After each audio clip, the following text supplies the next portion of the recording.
I was more encouraged than discouraged in the Falcons' 42-21 loss to the Minnesota Vikings.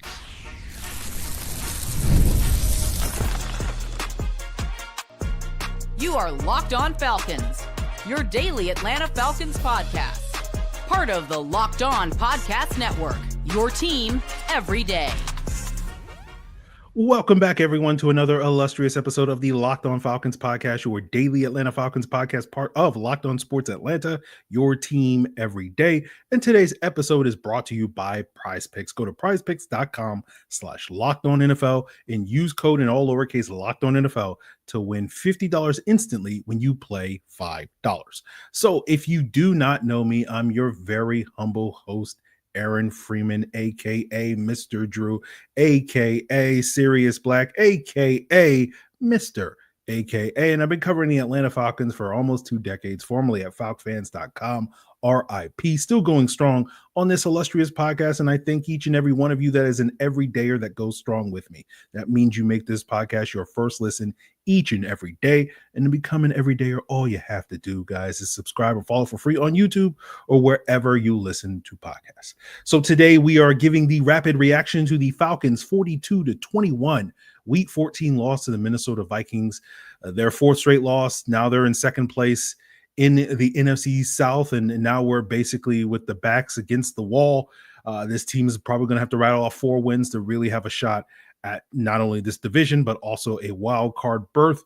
But despite the disappointment of today, many of you guys are going to be upset with me because I'm going to have a lot more positive things to say about the Atlanta Falcons based off of the game I watched. Right, that I thought this was a more encouraging than discouraging 42-21 loss, despite what the scoreboard may say. And so, again, I think if you look at the process rather than solely the result, I think there's more positives in this game for the Atlanta Falcons. We'll talk about the negatives, don't get me wrong, but I think there are more, the positives outweigh the negatives in that regard. And I think, again, I know people are going to say I'm being contrary when I say this, but like I don't think Kirk Cousins was the problem. He's going to get all the attention because he's the quarterback, right? He was not perfect in this game. Quarterbacks get all the credit when you win. They get all the blame when you lose. And then people are going to hyper focus on the 2 interceptions and treat that as if that was the difference in the game. I don't think that's the way that you should look at it right now. Now, what we heard from Raheem Morris post game was a less enthusiastic vote of confidence in Kirk Cousins this week than what we've seen in previous weeks. So tomorrow is going to tell the tale because we saw situations with other teams in the NFL where the coach is quick to sort of, back the quarterback Sunday after the game, and then they watch the film, and then they come out Monday and they say, no, we're making a change of quarterback. And you saw this, I believe, with the Giants and the Panthers already this season. I don't think the Falcons need to be looking to make a quarterback change with Kirk Cousins, but it's going to be continue to be the biggest topic of conversation. And again, we'll break down exactly why as today's episode unfolds. But let's get the Kirk Cousins chaos meter out of the way. For those of you not familiar with that, that is something that we have borrowed from Luke Braun of Locked On Vikings, where we look at 5 different levels of Kirk Cousins chaos. Right, level one is Kirk is too conservative, no chaos. Level 2 is game manager Kirk. Level 3 is peak Kirk, was game manager Kirk with a little bit of chaos. Level 4 is too much chaos, and level 5 is it time for Michael Penix? Right, and so today we're going to give it a level 4 just because of the 2 interceptions that Kirk had on a bad game. But to me, 98% of this game, Kirk was at a level 2. I think he was doing a successful job managing the game, but those 2 interceptions are going to be all anybody talks about in this game. And unfortunately, again, Kirk made mistakes on both of those plays. And indefensible is a loaded word. So I'm not going to defend him on those things, but like, again, to me, it's like 2 bad plays from Kirk, or 3 bad plays. I guess he took a sack that you probably didn't want him to take in this game. But to me, those weren't the reasons why the Falcons lost. The reason why the Falcons lost was self-inflicted wounds. Now, again, Kirk's turnovers were a part of those self-inflicted wounds, but as far as the totem pole goes, to me, they're at the bottom of the totem pole when it comes to, the other self-inflicted wounds, right? You gave up the most penalty yards that any team, at least that's according to the broadcast, gave up to any team this season. 127 penalty yards on 12 penalties, right? You also had coverage breakdowns. Those, to me, the self-inflicted wounds and the coverage breakdowns were, to me, the 2 big reasons why you lost this game, right? The Falcons gave up 7 explosive plays of 20-plus yards in this game. Really 8 of those, right, when you count the defensive pass interference, interference penalty, right? And 6 of the 7 official ones, 7 of the 8 unofficial ones were all pass plays. And we'll talk later about the breakdowns in the secondary and whatnot. But you look at those penalties: 4 holdings on offense, 3 false starts. Again, it's loud in Minnesota, so you understand that to a certain extent. You had 2 neutral zone infractions, a face mask on defense, a defensive pass interference. You had a defensive holding on special teams on Kentavious Street that basically gifted the Vikings a first down after a successful field goal, and then they were able to turn that into 4 more points with the touchdown 3 plays later. But you look at the explosive plays. You had a 49-yard play to Jordan Addison on a scoring play at the end of the first quarter, right? There's 7 points right there because of a coverage breakdown. Then in the second quarter, right, Justin Jefferson got a 20-yard play on a 3rd and 13. And then you had the 47-yard DPI on Mike Hughes that flipped the field. That led to the Vikings' second score, right, in addition to that Kentavious Street penalty. Right. Then you start in the third quarter, you get a 21-yard play and then a 52-yard scoring play to Justin Jefferson. Again, 21 points now at this point, directly responsible to these big plays giving up in the secondary. Then you get the 4th touchdown where Jordan Addison beats Clark Phillips for a 42-yard gain to set up the next score. Then Ray McLeod fumbles, and then the Vikings get their 5th score. And then, they run out the clock towards the end and get their last score of the game. You get a Cam Akers 25-yard run on that play and the 26-yard play action explosive play to Josh Oliver that set up the last score. And so basically, again, you look at why the Falcons gave up 42 points. It's because they gave up these big chunk yardage plays. And why the Falcons only scored 21 points, because they kept shooting themselves in the foot far too often. And you saw this in the first quarter. Like, it was a very promising first quarter, not a perfect one, but then the self-inflicted wounds really started to hurt them in the second quarter, starting with the Kirk Cousins interception. But the defense got a 3 and out. So it was a mistake. It potentially cost you points, but it wasn't a back-breaking mistake for the Atlanta Falcons, which is why I'm not going to sit here and be like, that's why you lost, right? But then the ensuing drive, you get some weird decision-making from Raheem Morris on a 4th down, right? The Falcons punt. The Vikings get flagged for offsides, so it's 4th and 2. Raheem sends the offense back out there. He's trying to draw them off sides, gets the delay of game, and then just punts it again. And the Vikings wind up getting an extra 7 yards of field position because of that sequence. If you're going to bring the offense back there out there on 4th and 2, just go for it. Why accept the penalty if the goal wasn't to go for it? It just didn't make a ton of sense with that one. And then you get the explosive plays to Justin Jefferson, capped off with the touchdown, including the Mike Hughes penalty and whatnot, and Kentavious Street's self-inflicted wound on that 39-yard field goal that led to the other score that we talked about earlier. And then you get the ball back with 2 minutes to go. You start off the drive with a Matthew Bergeron hold. Later in the drive, you get a Chris Lindstrom hold. You get a Kyle Pitts drop. But then you get a 49-yard play to Darnell Mooney. Great throw by Kirk Cousins on that play. Great catch by Darnell Mooney. But unfortunately, the Falcons can't finish the drive, have to settle for a field goal to close out the half. Again, maybe you can question, should Raheem have been a little bit more aggressive going for it rather than settling for the points? Again, certainly a debatable topic that I would argue, probably has a bigger part in why the Falcons, didn't score enough points, so to speak, in this way. But again, I understand the conversation is going to be about Kirk Cousins. He's the quarterback. As I said, he gets all the credit when we win. He gets all the blame when we lose.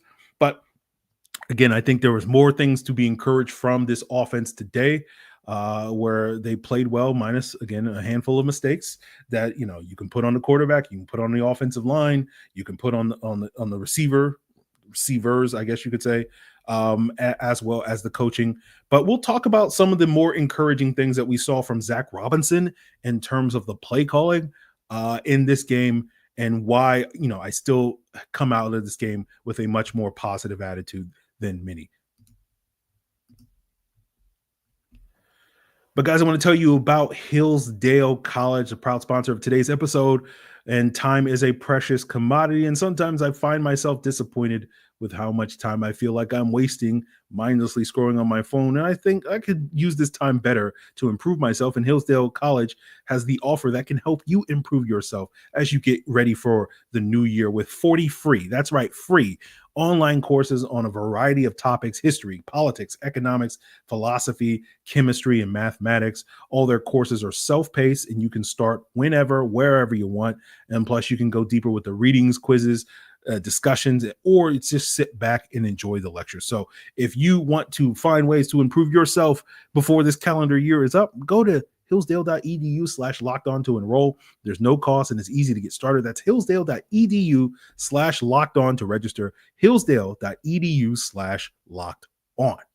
And today's episode is sponsored by Prize Picks. If you love watching the game, you're going to love Prize Picks, the easiest and most exciting way to play daily fantasy, whether it's football, basketball, or any of your favorite sports. Prize Picks is going to make your holidays bigger and brighter, and you can now win up to 200 times your money on Prize Picks. Plus, this holiday season, they're giving away $30+ million in rewards during Picksmas and offering 2 free picks in the month of December. And when your picks hit, Prize Picks is going to make it easy to cash out. You can get your money in as fast as 15 minutes. And if you're looking ahead to this Monday night matchup between the Bengals and Cowboys, and you're looking to go more or less on Jamar Chase, the NFL's leading touchdown receiver, on more than 0.5 touchdowns in this game, hammer that more. It's that easy to win some money. So download Prize Picks today and use code LOCKEDONNFL, and you'll get $50 instantly after your first $5 lineup. That's right, $50 instantly when you play $5. Prize Picks, run your game. So, guys, we definitely know that Zach Robinson, the Falcons offensive coordinator, is an everydayer. He makes this illustrious podcast your first listen each and every day. And, of course, you can do so and follow into Zach Robinson's footsteps by checking us out on YouTube or wherever you listen to podcasts. We already knew Jimmy Lake, the defensive coordinator, based off of the adjustments he made last week to the defense, is a confirmed everydayer of this podcast, adopting the game plan that we talked about on the pod heading into that Chargers matchup, and it resulted in the best defensive performance of the season for the Atlanta Falcons last week. And now Zach Robinson instituted many of the changes that we talked about this past week and over the last couple of weeks. Many of the criticisms we had for his offense, he was like, you know what? I listened to Locked On Falcons, and that guy, Aaron Freeman, and a couple other people that he had on the podcast over the last couple of weeks were right? And the Falcons had their best game of the season against a quality defense. Again, that's why I sit here and I say I'm encouraged from many of the things I saw today. Again, it wasn't good enough to win. The Vikings are 10-2 for a reason. I'm not trying to sit here and talk about moral victories or anything like that, but the Falcons were able to play neck and neck against arguably the best defense in the NFL for 3 quarters. And if you squint, you can argue. If you squint, again, you're squinting pretty hard, but you could argue the Falcons kind of outplayed the Vikings for those 3 quarters, minus a handful of mistakes and self-inflicted wounds, as we discussed. So again, I get why the fan base is going to be upset, and not feel encouraged about this game. But, unfortunately for you, I have the microphone, so you have to listen to the words that I have to say. So, we talked about it this past week, the over-reliance on the 11 personnel, the 3 wide receiver sets, where the Falcons were basically running like 95% of their offense out of 11 personnel. And we wanted to see this team break out the 2 tight end sets, which they really have not tried to do in earnest since week 1, right? They basically abandoned it. They've done it on occasion, right? They did it at the end of the Broncos game when they were running out the clock and whatnot. But even then, they couldn't put Kyle Pitts and Charlie Warner on the field at the same time. And I don't think it's a coincidence. And maybe this wasn't technically the first time they did it in this game, but it was the first time I noticed it in the game. The first time that we have seen Charlie Warner and Kyle Pitts on the field at the same time in that 12 personnel, those 2 tight end sets, they scored a touchdown to Tyler Algier on the opening drive. And I sit here and I go, that's me, guys. I did that. That's not Zach Robinson. That was me. Okay, as well as Alan Sturck and a couple other people that also endorsed the usage of 12 personnel. But we also saw Zach Robinson adjust his play action passing game, right? We talked about last week where he was just throwing far too much outside the numbers. That's not the strength of Kirk Cousins' game. We've been talking about that since July and August on this podcast, that Kirk is really good attacking the middle of the field, not so good attacking outside the number. So guess what the Falcons did in this game? They instituted some play action passes. They had Kirk hitting some throws over the middle, and you saw this offense move the ball effectively against a quality Vikings defense. This was something I broke down on an extended all 22 review for the Locked On Falcons insiders this past week, looking at the Chargers film. Like, the Falcons are not running, basically the point of play action essentially, if you want to boil it down to its quintessence, is basically you want to use that run action in the backfield to suck up the linebackers and then attack the vacated space behind those guys. And the Falcons weren't doing that last week, which is why their play action wasn't effective. And they started doing it this week, and their play action was more effective. Although, unfortunately, they did that first interception from Kirk was another one of those two-man route concepts outside the numbers again. Again, Kirk made a mistake. Don't get me wrong. He should have thrown the football away. I'm not trying to make excuses for Kirk, but like, Zach, can we get this out of the playbook? I know you're listening, Zach. I know you're watching right now on YouTube and elsewhere. Can we get those plays out of the playbook? Okay. Can we just eliminate that? Please, Zach, just do it for myself and the rest of the everydayers out there. But it'll be interesting to really go back through the film this week and look at the all 22 and see some of the other changes that Zach Robinson instituted. But we talked about it all season long, right? We've seen this Falcons team, at least based off of DVOA, go up against 5 or 6, I think, top 15 defenses, and they were averaging 13.7 points per game against those top 15 defenses. And this week, they scored 21 points through 3 quarters against the number 1 defense in DVOA, right? And they had an opportunity to score more in the fourth quarter. Unfortunately, they didn't take advantage of those opportunities. Thanks to, shout out to you, Ray. Shout out to you, Kirk. But, I'm going to take all the credit this week, guys, for the Falcons' offensive success and none of the blame. That's how I do, right? I'm the anti-quarterback. I get all the credit and I get none of the blame. That's how I roll. Some might call me a fullback. I don't know. what is the anti-quarterback? The most important position and the what's the least important position, at least according to modern NFL, is probably the fullback position. So, you saw the Falcons also struggle in the red zone in this game, and that was a big difference in this game. They went 2 for 5 in the red zone, needed to be better. The first failure was basically they couldn't punch the ball in from the 1-yard line, which we've talked a bunch, and we talked a bunch last week about this team struggles and short yardage issues. That's going to continue to be a through line that we're going to talk about for the next 9 months on this podcast that no one's going to care about, but I care about it. And I sit here and I go like, that's 3-4 points you cost yourself in this game. The second failure in the red zone was mostly due to a holding call on Drew Dahlman.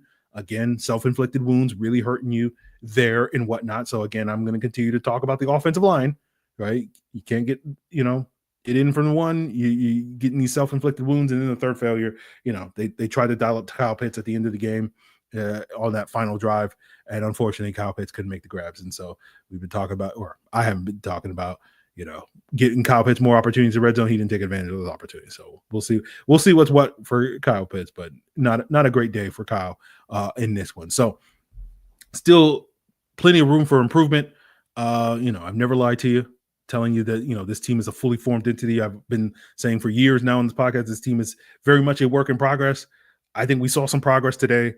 And I think if you can play this way against a defense as good as the Minnesota Vikings, then that bodes very well for you to play against 4, relatively speaking, cupcake defenses that are basically in the bottom 10 over these last final games that you need to win in order to get this team to 10-7 and have a decent shot at winning the division and or making a wild card. The Raiders on Monday Night Football next week are the 25th best defense. It's sort of a cascading of bad defense, right? According to DVOA going into this weekend, we'll see how the rankings adjust as the week unfolds. But Raiders are 25th. Following that week, you have the Giants. They're 27th. The next week, you have the Commanders. They're 28th. The next week, you have the Panthers, who are 30th. So, again, the expectation is going to be for me that, assuming Kirk Cousins remains a starter, we'll see, that you're going to be able to put up, you've been averaging basically 29 points a game against bottom 15 defenses all season long. So my expectation is you're going to be able to score 30 plus points every single week. And hopefully the Falcons defense is not going to revert back to letting those offenses drop 30 plus against you and you lose those games. So again, I feel encouraged, but that's part of the reason why, I don't think benching Kirk at this point makes a ton of sense. Again, you're on the cusp of a breakthrough that you've been searching for. With these 4 games coming up, you've made significant progress today, and you outperformed any performance you had all season long against quality defense like the Minnesota Vikings. You got the explosive plays back in the offense of Darnell Mooney again this week, which is where this offense is at its most potent, and you were able to do that against a good defense. And so, again, I am mostly encouraged by what I saw on the offense this past Sunday. Most of my concerns are really things like the interior offensive line that I don't think you can really solve until the offseason. And it's a similar story when I look at this game from the defensive standpoint, that the mistakes in this game are really issues that you can't really resolve until the offseason, like at the cornerback position. But we'll talk about how the Falcons defense was effective for the 3 quarters that they were able to keep this Vikings offense in check as we wrap up today's Locked On Falcons. Guys, get ready to tackle the NFL action with FanDuel, America's #1 sportsbook, because right now, new customers can bet $5 and get $150 in bonus bets if you win. And the FanDuel Sportsbook app is going to give you everything you need to place live bets on the NFL. It's all in one place. So when you get that hunch in the middle of the game, you can go check out the latest stats, view the live play-by-play, and so much more on the very same page where you're going to place all those various prop bets and whatnot. And go check out the bet to see who's going to win the national title this year. They have specific matchup bets in that national title. And the one I'm looking at and the one that you should be looking at is 12-1 odds for Georgia to beat Texas in the national championship game, the third match between those two teams this year. Georgia's 2-0. Will they make it 3-0? I think you go check it out at FanDuel.com, and you put $5 on that, you win 60, right? If you put $50 on it, you win 600, and then you could just do the math, and you'll have a nice little Christmas bonus. And of course, FanDuel is also going to give you an extra bonus if you win your first $5 bet with $150 in bonus bets over at FanDuel.com. Never waste a hunch and make every moment more with FanDuel, an official sportsbook partner of the NFL. So as I said earlier, the 7 or 8, if you want to throw in the DPI on my cues, explosive plays for the Falcons defense can't happen. You had some penalties as well that hurt yourself. But again, to me, when I look at this game and the Falcons defense, that's what we're talking about. Basically, to me, it's just like, well, the Vikings receivers are just better than your DBs. That's simple as that, right? Jordan Addison went off in this game, 8 catches for 133 yards, 3 touchdowns. Justin Jefferson is going to get his. He had 7 catches, 132 yards, and 2 touchdowns. For me, it's basically minus that 52-yard touchdown that you gave up in the third quarter. You would have held Justin Jefferson to 6 catches, 80 yards, and the touchdown. And to me, that's a win for the defense, right? It's the same rules that, to me, I always looked at Julio Jones with, right? Where we knew Julio in his prime, if you left Julio one-on-one, man coverage on the outside against a corner, no safety help, he's liable to go for 200, 300 yards if you're Ben Wickery in that game. And so if you're a defensive coordinator, your basic goal is like, I know if I don't put these Julio Jones rules on the field, you know, if we can hold him to 100, right, by these rules, bracketing him almost every single snap, all that stuff, and keep him out of the end zone, you know, we can count that as a win for our defense. That's basically rules. It's basically the idea of like, hey, if you hold Julio Jones to 80 yards when he could have 240 yards, you made him, you know, 67% less effective than he could have been. And that's a win for your defense. If you could basically make the best player on the planet 67 less percent less effective, that's a win. And so that's kind of how I'm looking at the Justin Jefferson situation. And they were able to do that for basically 2.5 quarters in this game. And so we'll see exactly what they did. But it did seem like they were doing a lot of, you know, bracketing coverages with that safety giving help. But that led to a lot of one-on-ones where that safety help was not there for whoever was covering Jordan Addison. And he took absolute advantage of those opportunities. And you saw with the explosive plays, he got Mike Hughes, he got D. Alford, he got Clark Phillips. And so again, to me, that is a direct consequence of you just don't have a good enough CB2 to be able to say, hey, go lock up Jordan Addison and keep him in check. And again, that to me is an offseason issue that the Falcons are going to have to address. We wanted them to address that this past offseason. They decided to punt on that. Again, they paid for it today. As so many things that we talk about in the offseason, they wind up paying for quite a bit. So when I'm sitting here being negative in the upcoming offseason, I'm going to sit here and tell you, hey guys, this stuff matters because it's gonna come back to bite you in, you know, November, December, and whatnot. But you know, you gave up 28 points in the first 47 minutes of this game, basically, in my humble opinion, solely due to the fact that your corners are not good enough. All right. And so hopefully they'll make improvements there this offseason. But the 14 points that you gave up in the last 13 minutes of the game, to me, were self-inflicted wounds. 7 of those are directly on Ray McCloud and special teams, where he fumbled on a kickoff return. It's been a rough 2 weeks for Ray here on Locked On Falcons. His stat line was very good today, 8 catches, 98 yards, but a lot of mistakes that he made last week blocking and this week with that fumble really were backbreakers for this football team. That you had an opportunity down 28-21. He gets a good return. You hopefully you go down the field, maybe Kirk throws another pick or whatever. But that was basically when the game was over. And so I know some of you guys have been asking, should we be giving Kadero Hodge more looks? And I go, Zach, if you're listening, maybe something you might want to think about this week as that number 3. Just again, not sitting here saying bench Ray or whatever. Again, Ray is doing fine. Just, we just need a little bit more. And so, just give Kadero 15 of those snaps. That's all we're saying. That's all I'm saying. So, the other 7 points that you gave up in the fourth quarter was basically, to me, the defense just running out of gas at that point in time. They were just like, all right, this done. This is done. So, to me, you simply lack the horses on the back end is really kind of the story of the defense in this game. You still have some formidable weapons that you're going to have to face the rest of the season. Malik Neighbors, Terry McLaurin, Jacoby Myers, Brock Bowers, other guys, but none of these guys are number 2 wide receiver in the ways that Jordan Addison is a number 2 wide receiver. So hopefully AJ will be able to lock that guy, that number 1 guy down. And then we'll see what happens with the tight ends, especially next week against the Raiders. It is encouraging, though. I think you were able to shut TJ Hawkinson down for a half, although maybe you can argue that you need to throw the ball to TJ Hawkinson because you just throw deep balls to Jordan Addison and Justin Jefferson for the most part in this game. But it does make me a little bit more encouraged that these upcoming weeks, when you have to face some good tight ends like Brock Bowers, Zach Ertz a little bit later, that you'll be able to keep those guys in check. So again, more encouraging than discouraging for the Falcons defense, despite the 42 points that you see on the scoreboard. And not to mention, hey, we got 4 sacks on the same down, 9 sacks in the last 2 weeks, guys. We're cooking. So, hey, I'll take every sack I can get at this point in the season. We're almost there. We're almost at 20 sacks, man, and we still got 4 games left to play. What if we just are average these next 4 games and get 2.5 sacks a game? We actually might get close to breaking 30 sacks. Again, it's crazy. Imagine that. It's crazy. So again, I sit here and say, you're not encouraged? Are you not entertained? What are we doing? So we'll see about that, guys. But that's it. I'm more encouraged in that. Again, I know people will just be saying you're just being a contrarian, Aaron. But again, I didn't go into this game with expectations that the Falcons would win. I wanted to see if they could compete with a team on caliber with the Minnesota Vikings, who are one of the better teams in the NFL this year. And they were able to do that for the most part for 3 quarters. And it all fell apart in the fourth quarter. So to me, I'm not going to say it's a win, but to me, that is something that I'm more encouraged than discouraged, where if they just got run off the field, right? We've seen some Falcon teams.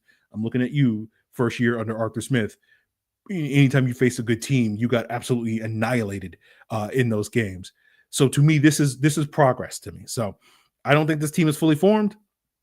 I get the disappointment. I get the frustration. But again, I do think there are things to be encouraged all the same. We'll see, what the Falcons do at the quarterback position. Again, I think you ride it with Kirk at least for another week. If he lays another egg against the Vikings, primetime Kirk shows up and he stinks. He's been good in primetime this season for the Falcons. But if the old Kirk Cousins rears his ugly head against a bad Raiders team, that's the time when you pull the plug and you play for next year at that point in time, as we've suggested on this episode, because I don't think 9-8 is going to get you the gig, even if you do manage to come back and win those last 3 games. But we'll see how it all goes, guys, and what decisions Raheem is going to be making. Zach, Jimmy, keep doing what you're doing. Right, you're doing a good job. Do more of what you're doing. Just tweak a couple of things. Just tweak a couple, and we'll be all right. That's the hope. But we'll see. See if we can get to 10-7 or 9-8 or worse or whatever. So let me know why you think I'm a crazy person for being so positive after a 42-21 loss. Please let me know in the comments below. But we'll be back tomorrow with more insight into this game, guys. Hope you have a great day. Happy birthday to my mother. If you're feeling down about the Falcons and your mom isn't a diehard Falcon fan, call your mother. It'll distract you. It'll take your mind off of the disappointment from the Atlanta Falcons. So happy birthday, Mom. Continue to make Locked On Falcons your first listen. Check us out on YouTube or wherever you listen to podcasts. Check out Locked On NFL to get the lowdown on the rest of the weekend's action. It's all part of Locked On Podcast Network, your team every